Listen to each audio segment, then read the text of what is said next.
Afternoon, God. Peace, brother. Yes, sir. Yes, sir. Introduce yourself to the people, if you will. My name is Sherman Dilla Thomas. I'm a Chicago historian, born and raised in the greatest city on earth. I want to know, how did you get Dilla from Sherman? Figga Dilla from Sherman. So the first part, Dilla, is the nickname my mother gave me. I've been Dilla since I was 12. There's a place in Chicago called Western Avenue where they sell a lot of used cars.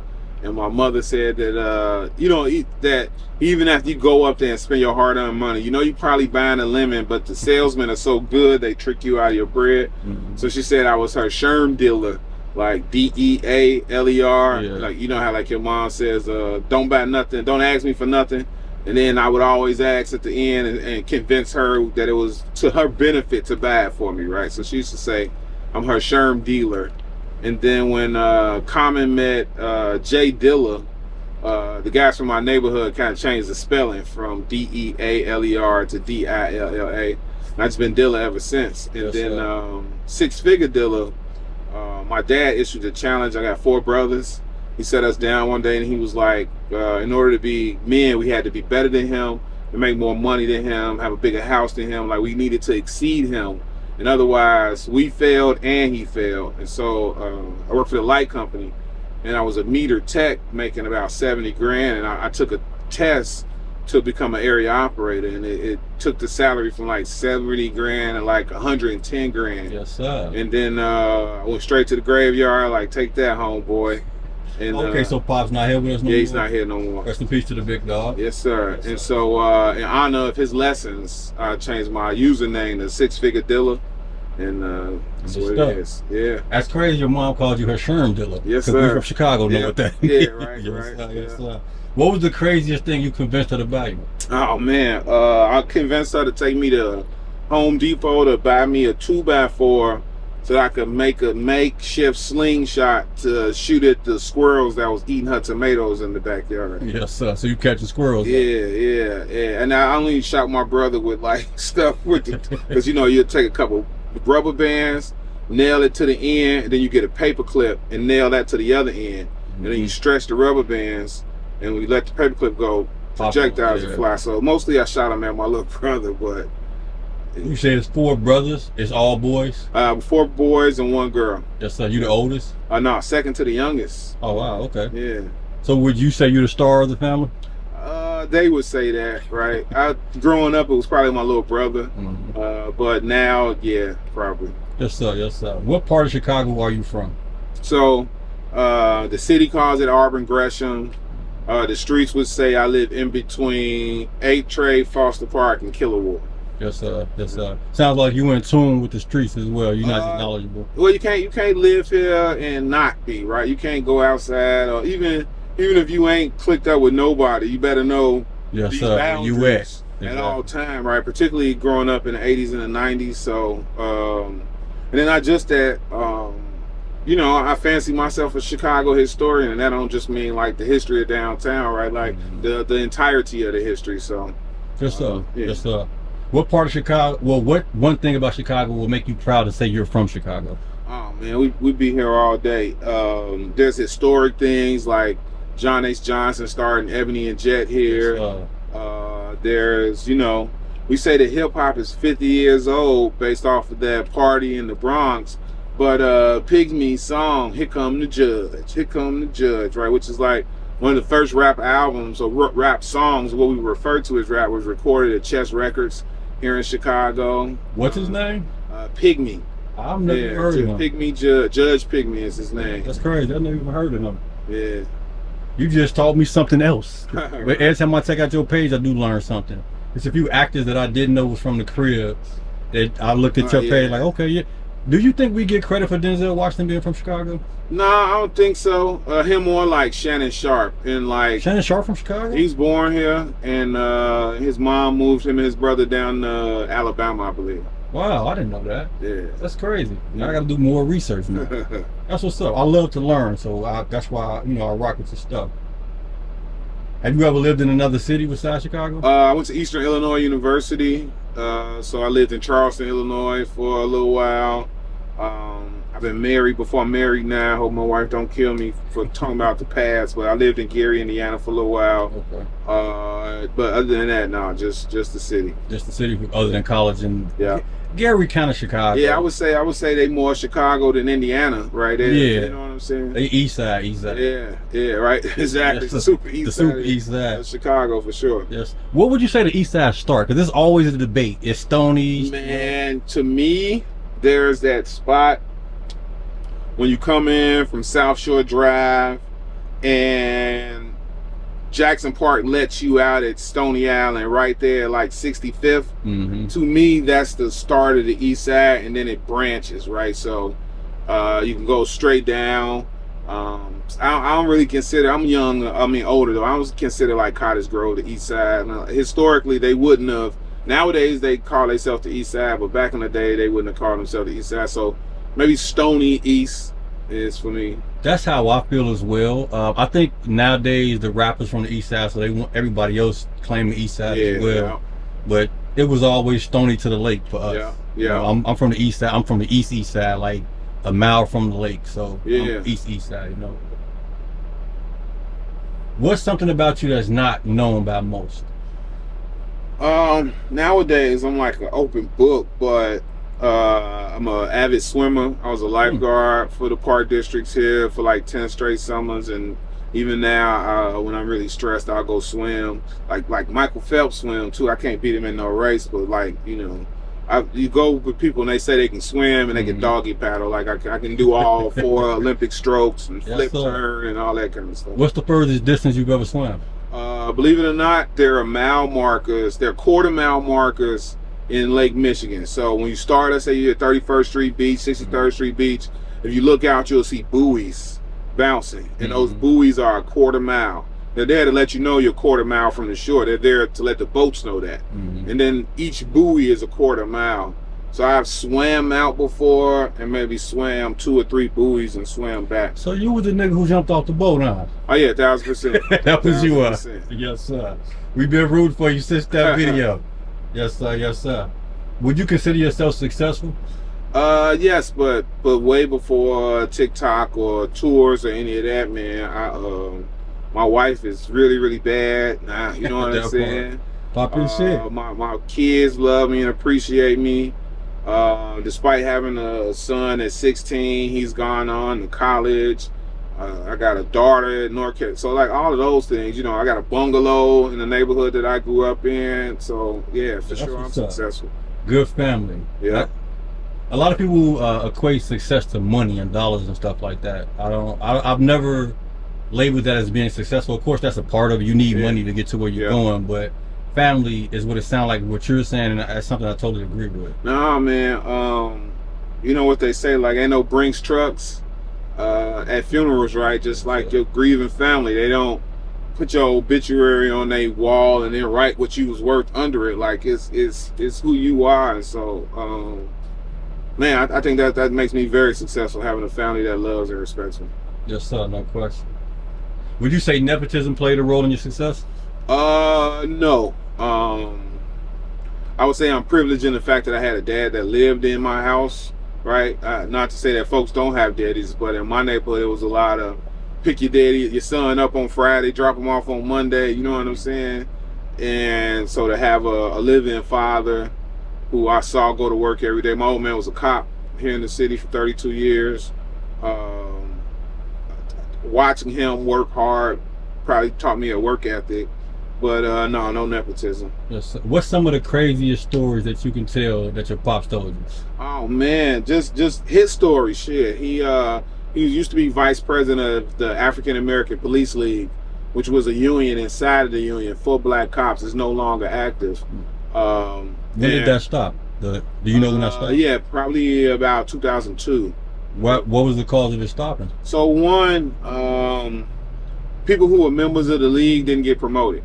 Right, because you're basically activating on behalf of black cops on the inside, right, and activating for cops to not target black people, right? Like my old man, if he saw white cops pulling over a black guy in our neighborhood on the way home, he'd jump out the car and be like, is this a legit thing, right? And if he knew the guy, he really would step up. And so they would start to target them on the police force. They get suspended, or they apply for promotions. They wouldn't get promoted. And now, sadly, we live in a world where, I'm not a cop. I don't know how hard it is to like be on the other side of that line and be fighting for black folks. So as I understand it, it made it very difficult to be a member of that organization and be a cop. And so membership kind of plummeted, and they didn't have the members to sustain themselves. Okay. But just that, right?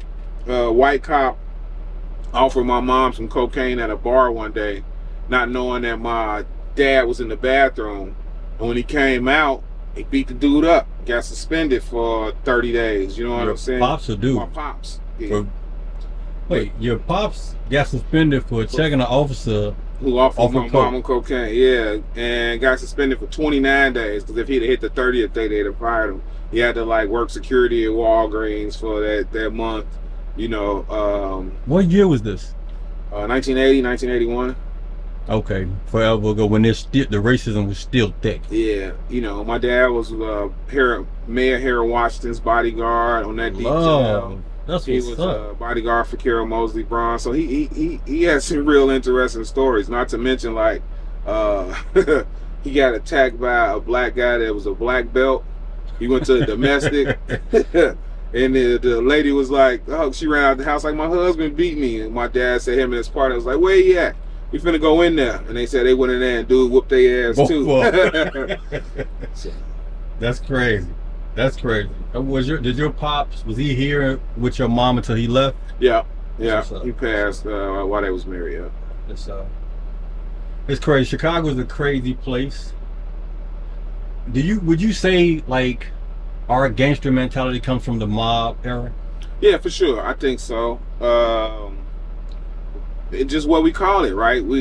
Gangster as a term don't come from the folks and the moles and the BDs, right? Like, True. They were emulating the Italian and Irish gangs here in Chicago.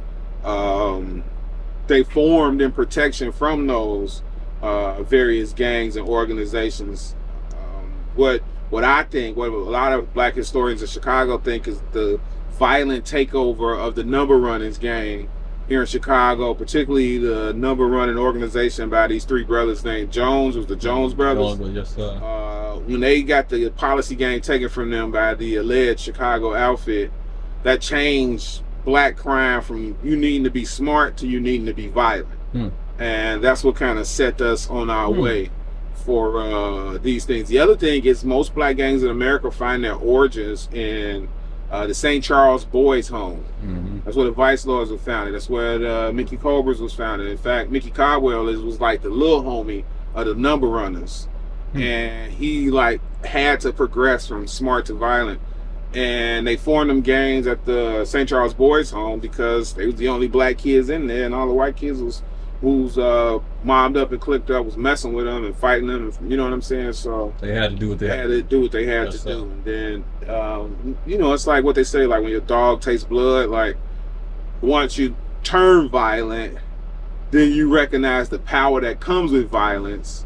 And then the most violent person rises to the top, and most of the time the most violent person ain't the most moral person. You know what I'm saying? Yes, I like what you did for my brain with the numbers. I actually did a play about the policy numbers in London, and it was a dope experience. I knew about it like small amounts, but doing the play, it taught me a lot. But what you just did for my brain, as far as it took us from being intellectuals to violent people, because we had to. It's pretty much due to deprivation. We had to eat. You know what I mean? And being smart, sometimes it ain't gonna check the mark. Yeah, not as fast as being violent, right? Yes, like, sir. You can think of a strategy, and it might take you a week or two to implement it.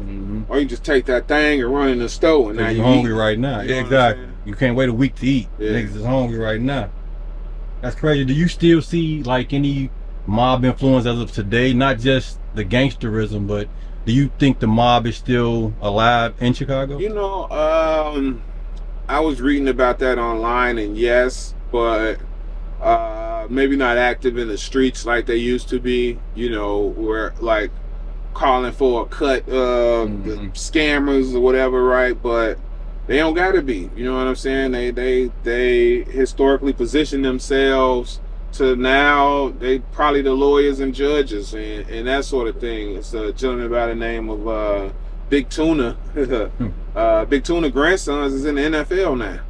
You know what I'm saying? So wow, that's crazy. Antonio Carter's got two. He got a grandson and a great grandson that's in the NFL right now. What do you think is stopping us from using our gangsterism and actually turning it into something like that? Not saying that it's a good thing that we gangsters, but we have to be in a sense. But instead of constantly perpetuating the BS and passing it to the kids. Right now, everybody watching this was gonna be like, I was agreeing with him until this point. And the music, man. You know, one of my older brothers gave me a quote that sticks with me every day. What entertains you trains you. You know what I'm saying? I like that. So and in a vacuum, well, take it from in my situation, right? When NWA and all that was becoming a thing, I had an old man that could help me distinguish what's fiction and entertainment from what's real. The example I always give people is the song Regulator. It started off, he like 16 in the clip and one in the hole. As soon as my daddy heard that verse, he turned the radio down and he was like, first of all, a 9mm only holds 16 bullets. So if you cock one in the head and then reload it with another bullet to have 16 in the clip, the gun gonna jam after your first shot because you're not leaving room for the clip to breathe. So this is all bullshit. That was just like in that moment. Flat out. You know what I'm saying? And so he would do that. Like he wouldn't tell us not to listen to the songs.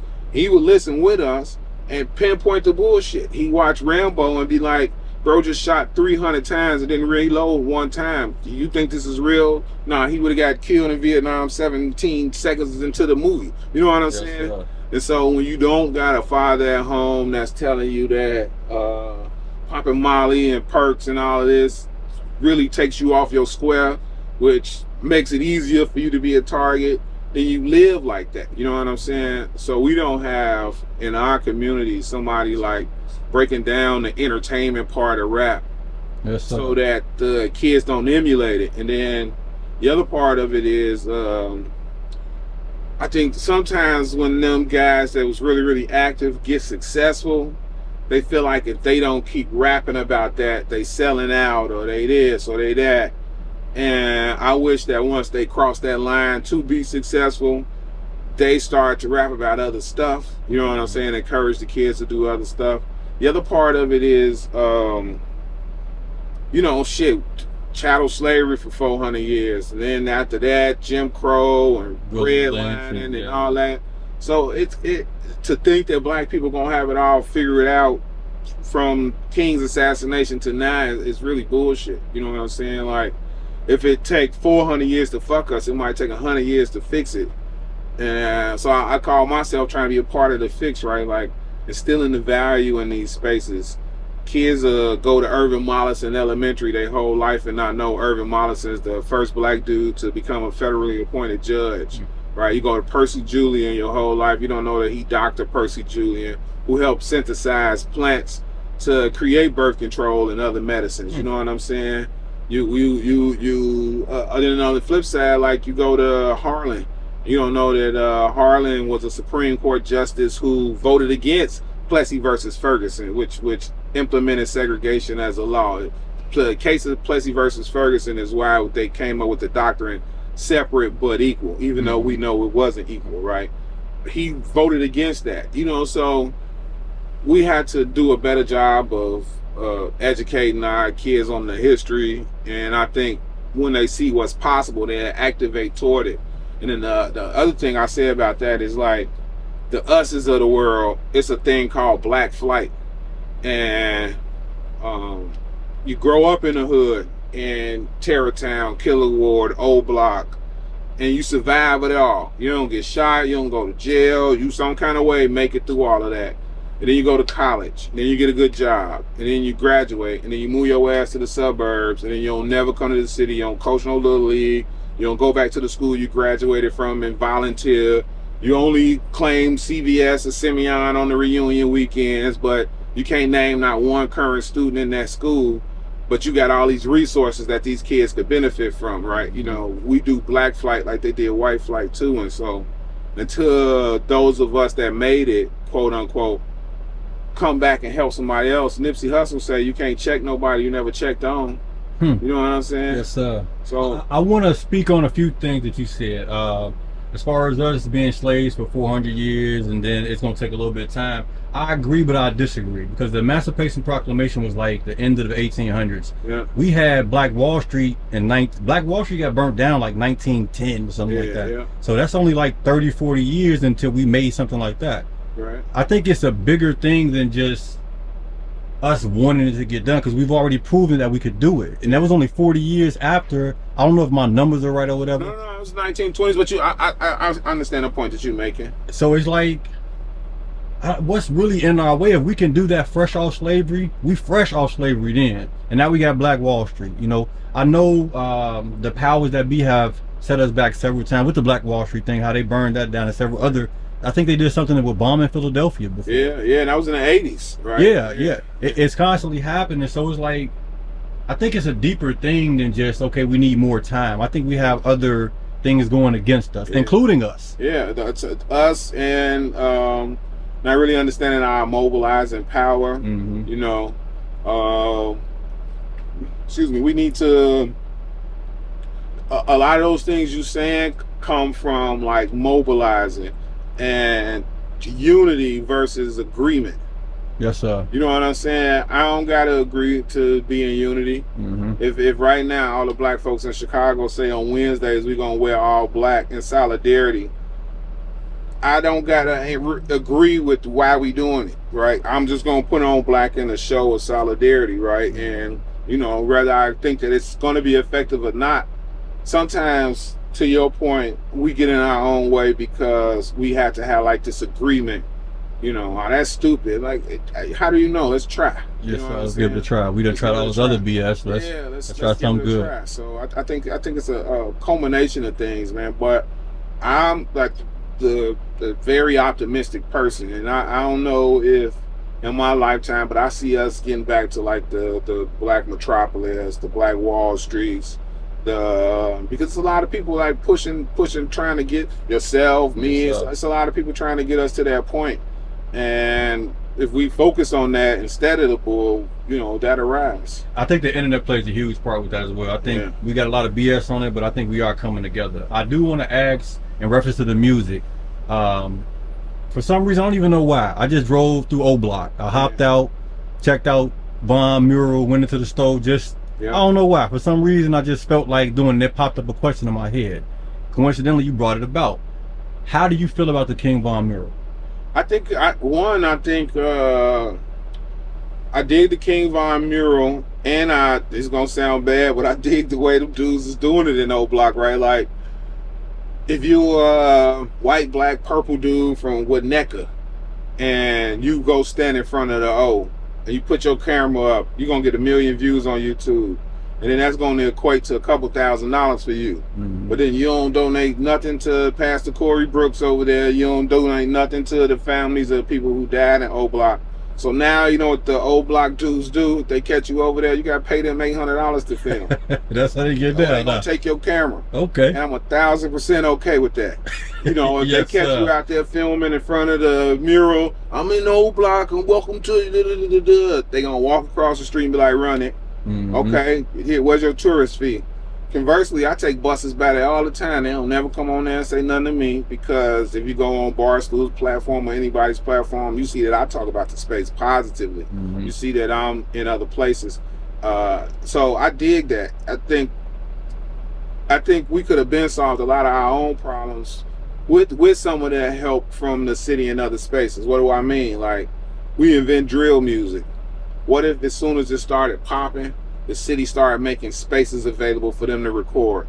And they just implement rules. All right, we'll let you record, mix, master, press it all, no charge. You just can't name an op in any music. Man, we'd be so much peace right now, because what happens is people not from Chicago invite them to LA and New York to make the music, and they don't give them same rules. You see what I'm saying?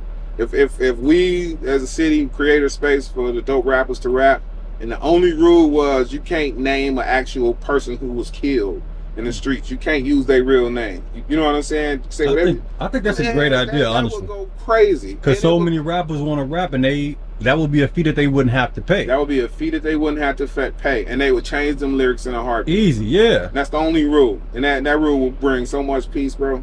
It really would. The other thing is we've had peace treaties in our city before. One of the best ones came out of when Dantrell Davis, 9-year-old boy in Cabrini Green, was killed. This was 92. I ain't gonna say no gangs. One gang got on the roof of Cabrini Green, was shooting at another gang, and they killed the little boy. So a lady by the name of Marion Stamps brought both gangs to the table. For 2.5 years, there was no shootings in the Cabrini Green area. And whenever they asked the mayor Zero shootings. Bruh, zero. And whenever they asked the mayor about it, the clip on my Instagram page, and whenever they asked the mayor, are you proud that the gangbangers are not killing each other? He would say, that's not why they doing it. They not doing it because they know we'll lock them up. You know what I'm saying? Like we ain't been getting locked up. Bruh. We been going to jail. Been going to jail. Have you ever dabbled in the street life? I was the worst gangbanger for 4 days ever. 4 days? I was like the worst. I'm you want to call it soft, you want to call it whatever, but I don't believe like if Lenny shot Pookie, then we should go get Lenny. We should not get everybody that's standing around Lenny, right? And so like those kind of questions, those type of questions I would be asking, like, wait a minute, what? Bro ain't even had nothing to do with it. He just live over here. Why are we jumping him? And then they was like, hey, man, take your ass home, bro. You're more on the intellectual side. Yeah, man. The logical side of things. Yeah, right. I don't think I'm too sensitive and too logical to be involved in the streets like that. I think that's one problem that you can't have in Chicago. You can't be too logical running the streets. Nah, it's gonna end up getting you killed. Yeah, or messed up. Do you think we have a toxic relationship with hood antics? I think we do, man. Not just us though, everybody, right? What's that saying? Like, it's hard to turn away from watching a train wreck. Yeah. You know what I'm saying? Like, see what happened. You got, you know what I'm saying? And not just us, man. It's now that I'm saying this, man, pay attention when any of the Chicago rappers get on Instagram. It be a ton of suburban dudes, people from other places that's scared to come to Chicago, be in the comments, how come you ain't sliding for Von, Dirk? Right. You know what I'm saying? And not just that, if you as a rapper and an artist here and you trying to get on and you make a positive song, Chicago ain't in your comments pushing your algorithm. You know what I'm saying? And so at some point you be like, okay, I'm gonna say this because this gonna make money. It's gonna, you know what I'm saying? It's gonna push me further, whether you believe in it or not. You conform to what Chicago is, because Chicago is huge. Yeah. Not just in numbers as far as influences. We definitely, if we can influence the world, we can influence you on 79th Street. Yeah. Yes. Would you say? Well, not would you say, but have you ever lost somebody to gun violence? Oh man, plenty, right? And I guess that's one thing people don't know about me, because I don't believe in like activating off my trauma or nobody else's trauma. So that's why on my channel I don't read. I told the story of Yummy, but that's a 30-year-old story, right? 30-year-old story. So I wouldn't tell any news stories about gang victims and stuff like that. But my favorite cousin on earth did 20 years, came home, got killed. Damn. In 8th grade, I was standing next to my man. He got killed. In 8th grade? Yeah. Do you care to talk in detail about that? Not just, man, it's just the streets, you know. He was from one side of the Loomis, and the guys from the other side of the Loomis started busting at us. Got hit in the head and died. You know? I easily 20 funerals before I was 25. You know what I'm saying? But I've been stabbed. I got caught coming out. I went to Calumet High School, and Calumet was a stone school, as Kanye say, right? Yeah. Calumet, School from Stones, nicknamed me K Rock today, right? Yeah. And so I was playing basketball for Calumet, and I come out of practice, and some guys that went to Simeon saw me. I was just like, because I went to Calumet, I must be one of the moles. So, you know, I tried to run. He grabbed me by my coat, turned me around, and started poking my ass. Man, how many times? Shit, I don't even remember. But right now, my right lung partially collapsed. Damn. It was a whole fucked up ordeal. Yeah. That's crazy. Just growing up in Chicago. Just growing up, bro. That's crazy. Being a kid. That's one thing I don't like about our city. When you said the black flight thing, I actually felt guilty because I don't stay in Chicago right now. And I actually don't want my kids to stay in Chicago, nothing like that, because I'm traumatized from the city. Yeah. But I do hear you loud and clear, because I do want to help our people. I do want to do whatever is needed to get us on higher ground. That way it's not innocent kids being stabbed or being shot or stuff like that. There's so many unnecessary lives that we're losing, and we're brilliant people. Idea Pendleton, and you know, we'd be here all day. Starkeisha Reed, and so many people who will call strays. You know, don't. The first law of nature though is self-preservation. Yes, sir. You know what I'm saying? So I just bring up black flight as a thing that we all should be aware of. You know what I'm saying? Sir. Well, no, I don't take it like that. I actually enjoy the pressure of it, because it reinstills in me. Okay, you got to do more. Word. I'm an ambitious person. I'm an optimistic person as well. And if I'm constantly thinking about let me get away from it, it's still some little kids in it who don't got people who can get them away from it. Right. So kick me in the head if I need to be kicked in the head. Sure. Shit, I ain't tripping. Would you consider this your career now? Yeah. I'm going to be preserving and disseminating the history of Chicago till I'm in the dirt, and I always did. I just I don't think I was listening to myself enough. Mm-hmm. You know what I'm saying? I would be like in the museum and I see people talking about something and they would be leaving out key facts, and I would just start talking. You know what I'm saying? And I look up and it'd be like a crowd around me.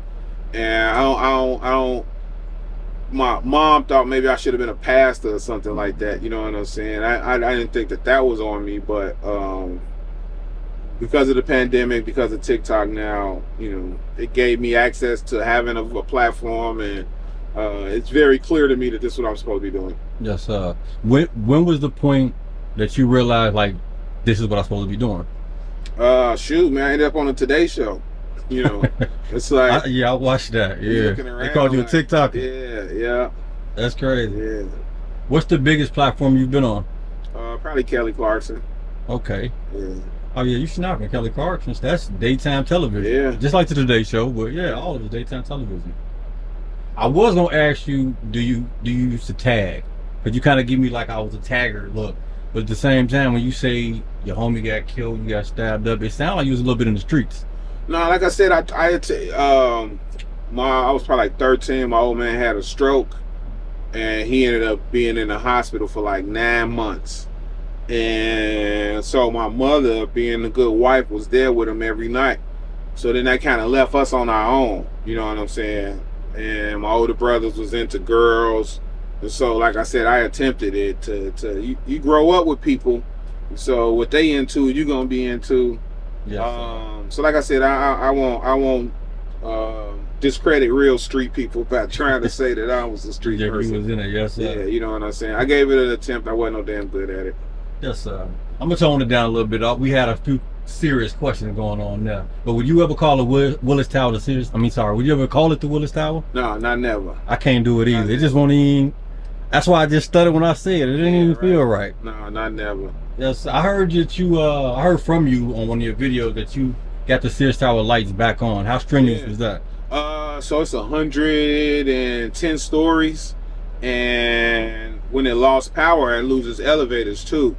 And so my job at ComAir, area operator, we carry a 60-pound bag of tools to fix power, and I carry 110 stories. 110 stories twice. You a dog. 110, because you went up one day, you got to come back down, then went back up the next day. Yeah, that's correct. So it took 2 days for that? It took us 8 days to restore it. It took me 2 hours to climb the stairs with the bag. 2 hours, that's crazy. 110 flights? Yeah. That's some shit right there. Are people from the burbs in your book classified as Chicagoans? My rule is if you can cross the street into Chicago, then you can claim it. So like in Oak Park, you can cross Austin and be on the west side. And then a lot of that, man, like I used to have that hard line, you got to be in Chicago to be in Chicago. But like people like you, or you know what I'm saying, if you become a doctor and you buy a house in Evanston, but your kids go to Jones College Prep, You eat downtown all the time. You take your kids to Pilsen for tacos. You go to you're a season ticket holder at the Bulls. Like, why aren't you in Chicago? And so my rule is, if you go cross the street, any street, to get to Chicago, right? If you live in Evergreen Park, it's right across Kersey. Yeah. You know what I'm saying? How are you not a Chicagoan, right? I don't really see that. So if you live in one of those close ones, right? Yeah, close. Yeah, you gotta be super close. Now you start talking Wilmette, Northbrook, you know what I'm saying? Waukegan, Naperville, your ass not from Chicago. Not at all. I still consider Maywood the West Side. Yeah, for sure. And the history of Maywood is that it's the West Side, right? It's one of the earliest places, Maywood and Bearwood, to sell houses to black folks, and those black folks was West Siders. That's some more history. I didn't know that. Who are the top five most influential people of Chicago of all time? All time, John H. Johnson, Ebony and Jet, Essence, Ida B. Wells, this Jewish dude named Julius Rosenwald. Most influential of all time. I mean, damn, we gotta give R. Kelly some credit. He like inspired. Like, I know, whatever, much love to all the victims and that kind of thing, but they don't get more influential than that. I guess you gotta throw Ye in there too. Yes, sir. I kind of thought you was gonna toss Al Capone in there somewhere in there. You know, I kind of thought you was. But see, we get Al Capone, man, is a good example of how the alleged mob is really good, because while we were saying his name, even after he was gone, it was like Frank Nitti and Big Tuna and so many other people that was really changing the country, and we didn't learn their names until way later, right? Like, Al Capone had the seat for like 10 years. But the rest of them dudes built Vegas. Whenever you watch Casino, yeah, that's Chicago. Yes, sir. So why does Al Capone have such a big name then? The St. Valentine's Day Massacre. Okay. And that's it, because he was going crazy. Yeah. That's usually how it goes. That's why everybody with Vaughn and so many other people. When you go crazy like that. Yeah. Who's the top five influential people of Chicago right now? So that's a good one.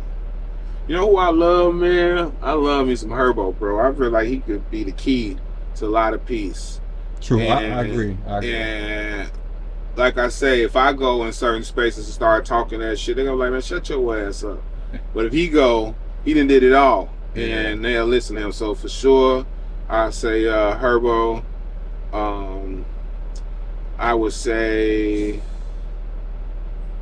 that's a really good question. You know, like Brandon Johnson got a chance to be very influential across many spectrums. There's a lady by the name of Tanika Johnson. That's an artist. I heard that name. Yeah, see, so she's an artist. She's doing a lot of activations. She did this thing called the Folded Map, where it talks about the disparities across the map of Chicago, and she really on one. I would say Chairman Fred Hampton Jr. I didn't know he was still active on the streets like that. Yeah, for Chairman Fred, man, he's still getting busy. Yes, he's still getting very busy. And then the fifth one, that's a good question. There's a Guion Foreman is a developer. He ain't a name that people would know, but he moving a lot of that development in Bronzeville and making sure that they pick black contractors and stuff like that. So Guion Foreman. The corporate world know who Guion Foreman is. Yes, sir. Keep going, brother. Keep going, Dion. You brought up Kels a little bit earlier. Are you muting Kels? I don't know. So I'm not gonna get up and turn my phone on and actively seek out some Kels. Conversely, it's really hard to turn it off when it turned on. Like if I jump in the car and I hear a Kels song, it's like, it's the music I grew up on, man. So it's tough. I recognize that, this. I graduated from Calumet in '99. What we used to do, well, I was supposed to. What we used to do in '95, '96 was get in the car and go to Kenwood and Whitney Young because they had the prettiest girls. Yes, sir. And so this ain't no movie shit. This is out my own eyes.